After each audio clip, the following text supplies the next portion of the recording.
What ways do your parents' stories and traditions influence who you are today? Okay. Well, of course, you being a big inspiration to the whole of Stevenage and the Filipino community, being the mayor of Stevenage, it sort of shows me to, dream big and that I can do whatever I want in life if I just have to work hard towards it, and sort of being selfless, I guess. I don't know if that's being Filipino or if it's just you and dad being selfless. I mean, of the stories you and mom told me, especially mom, cause I knew you guys, like, I know you weren't well off, and then to get here in this position, it took a lot of work. And it really inspired me to try and excel at, like, my studies and the hobbies I do. Yeah, just like, it's probably my number one motivation in trying to do better.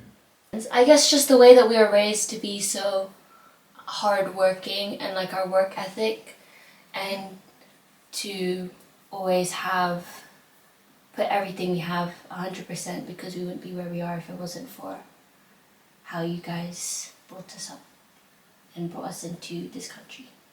First thing that comes to mind is I guess the amount of respect you hold for people older than you. I think that's the main thing that's probably I don't know, maybe who I am today. The amount of respect you give to people. Like food wise, I've always loved your cooking. I'll always love Filipino food.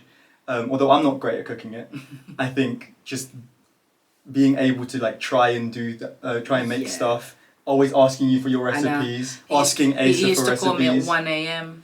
Mom, how to make the fritters, how to make the tuna fritters. And literally I'll have to go to at 1 a.m. You wake up and it's okay, this. Look, I was finishing assignments. Yeah. Both of you influence us in different ways. I don't think it's the same. Two parents from the same country but from slightly different upbringings. When you tell your stories, it feels more like a lecture. Not to be rude, but when you tell your stories, it feels like everything has to be a life lesson, even though it is. It naturally is, and I feel like it rightfully is a life lesson. It should be. It feels like a drill, but in a good way. Obviously, it's not always a bad thing. I can fully understand why it is the way it is for you. My parents, they take their religion very seriously and very diligently with it. They always take us to church. Every Sunday? Yeah, every Sunday. So I think that's something that I won't really stop doing.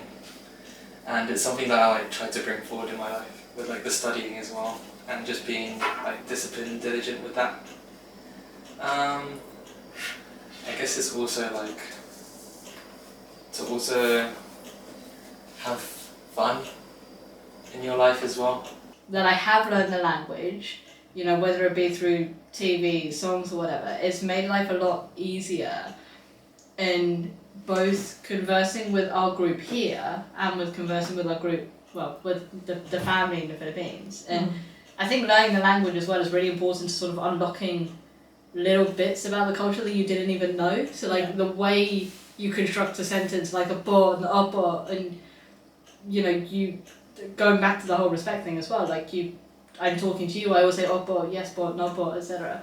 Whereas if I'm talking to a friend, I'm not going to do that. But you don't know that unless you started learning the language. And I think as well, the language is the biggest route to holding the culture as well. Without physically being in the country, being able to speak the language is a tangible way to go, this is my heritage.